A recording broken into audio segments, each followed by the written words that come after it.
आज मंदिर आसला एमती मो सहित कम पे है कि मुझे पूरा कांदी पकईली कौन भाविक आसती एमती मो सहित कम पे हो तो भिडियो शेष पर्यटन देखो तो आपने जानीपारे। हेलो नमस्कार जय जगन्नाथ आशा करुँच आपने समस्ते भलि थे। ये मुझे पूरा रेडी होती कारण संक्रांति मंदिर जावाई मो फास्ट आज संक्रांति करी तो मो पूजा स्थान के हापी आप पापा आम समस्त मिसिक बाहर पड़ूँ। ये मो भिडियो सर्ट नहीं कारण मो गाँव बो से सब किसी भाविक भिडियोटा करने पड़े था किए कौन भाव से तो ये आम पूजा मुझे पार्वती पाखे मो पूजा धूप दूसरी आ देखो हापी मोर कपी सेम कपी कहूँ मुझे थर जो पूजा करी सी भी मुंडिया मारुची।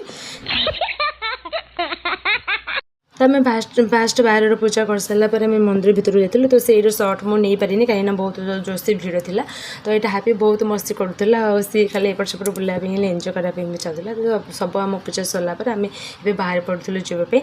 तो ये मुझे घर आसला देख मो कम पे फेस मोर एमती माने कम पे कामु मो मोड़ अब कम पे थी सेमती मोर किसी भी ना खाली जस्ट एमती मजा करूला। आर लुह पार कारण हूँ पिज कहीं हेसपी मुझे चिली बनाऊली तो सी डालमा खाଇବା मना कले तो मत मो कौन गोटे चिली टे बना तो से सोलर चीनी बनई आ देखो ये चिलीटा बहुत मस्त होता पूरा टेस्ट होता ताहा हेसपी कहते मुझे खाइनी ना आज मो संक्रांति। तो ये मुझे डालमा भात और सादा तरकारी मुझे बनई और मुझे खाई तो भिडियो आज रही जब भिडियो भल लगी लाइक शेयर सब्सक्राइब निश्चिंत करेंगे। पुणी देखा नेक्स्ट ब्लॉग टे रोचे।